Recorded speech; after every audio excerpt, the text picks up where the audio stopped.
Aspen University, CJ105.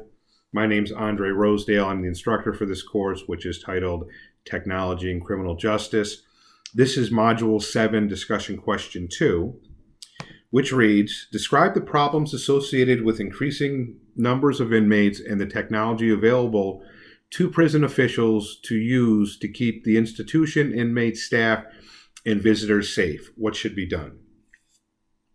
So if you have other classes that I teach, CJ110, Introduction to Criminal Justice, CJ405, I sometimes talk about a documentary that I watched called The House I Live In. And I will put the information for that, the APA reference for that, in the description of this video. And it talks about mass incarceration, minimum mandatory sentencing, and kind of how it's a political thing to maintain the population and to help with corporate prisons, private prisons to make money, and how it's kind of a cycle of almost government corruption. The war on drugs and how that created a fear in the people. And then they had minimum mandatory sentences attached to that. And that way the politicians created fear. The fear created people to focus on this. They voted these politicians in. These politicians created minimum mandatory sentences. The prison population swelled up. And they had to build more prisons, so they built corporate prisons. And I talk about that because I think that is the solution to safety in prisons.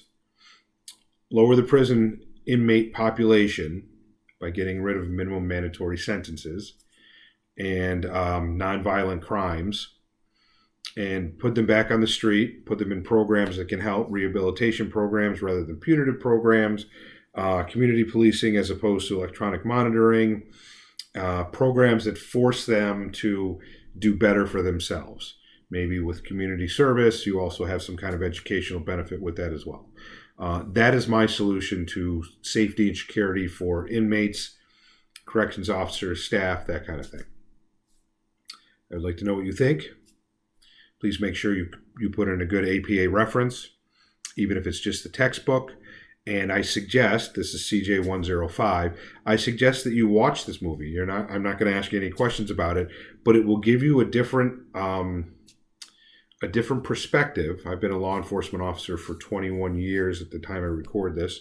And it gives you a different perspective if you're in law enforcement or corrections or you're thinking about that, to what the rest of society sees from the other side of the blue line, the thin blue line that we maintain. And I think it's knowledge that you should have, and it will give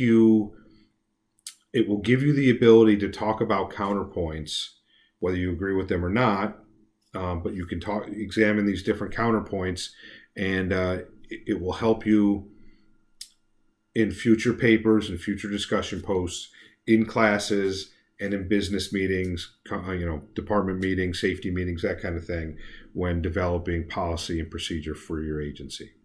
Let me know what you think, and don't forget your good APA reference.